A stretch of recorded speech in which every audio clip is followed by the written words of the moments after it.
President of the Jerusalem Center for Security and Foreign Affairs.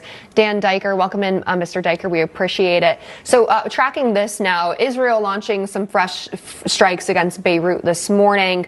The president then taking to social media saying that the attacks in Lebanon should not have happened, particularly when we are so close to a peace deal. What do you make of the president here criticizing Israel's strikes in Beirut? This is precisely what the Iranian regime wants. They want to isolate America's great ally, Israel, in the Middle East. They want to create tension between the United States and Israel. And I hope that the president was watching Professor Pape because his analysis is right on target. In addition to the gentleman, the Iranian-American guy you had on UFC, you don't have to be a professor or a doctor of international relations to understand the Iranian regime will never sign a surrender agreement with the United States. This is a regime that will cheat, steal, deceive on every word. Joe said, words on paper. That's what it is. The American people have got to understand that we are dealing with a regime that will never surrender with the United States, but rather fulfill their decades-old commitment to destroying the United States. This is public on their part. They're on record.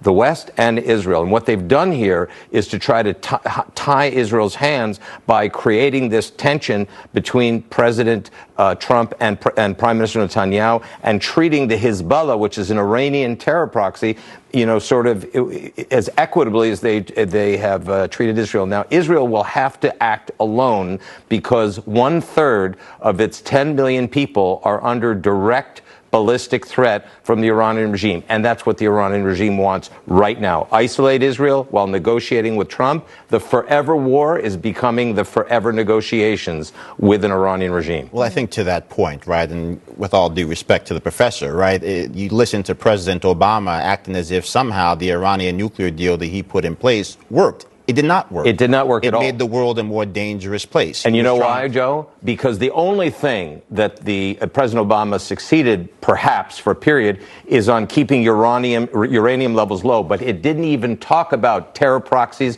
ballistic missiles, centrifuges, all the other components of creating a nuclear weapon. And I said it on this program before, and I'll go on record saying it again. The Iranian regime was within weeks, in February 2026, of achieving a nuclear weapon. They will use a nuclear weapon against the United States if they have the capability. And just yesterday morning, reports that the Iranian regime is burying and sealing that enriched uranium. Well, this goes back to the conversation that we had last time, because again, the main objective in all of these deals that never come to pass at the end of the day is to ensure that they turn over the nuclear material. Not that they somehow stop enriching. They can enrich. They've been bombed into Never Never Land. But the fact that they want to make sure that they turn it over to us, which is an indication that it's not all buried in one place. We now have the reports coming out that they are trying to move and seal what is left of that enriched uranium. Yes. So it remains a preeminent threat, not just for the people in the region, but people everywhere, because part of the reason why we have that blockade is to ensure that material can't and doesn't move. That's absolutely right. And in fact, the high-risk proposition that the president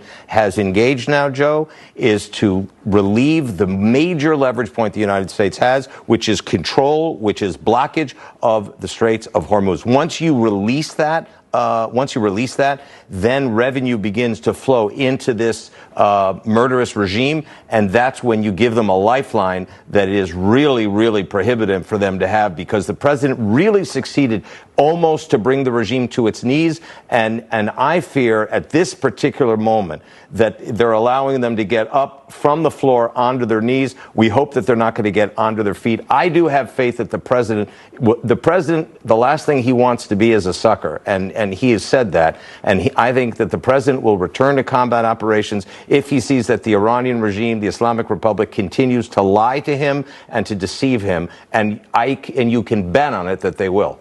Absolutely. Again, it appears, again, President Trump showing a great deal of restraint, but he doesn't want to allow the Iranian regime to make a liar out of him to the American people. Going to have to leave it there. Always good to see you, my friend. Great to see you, too. Thank you. God bless.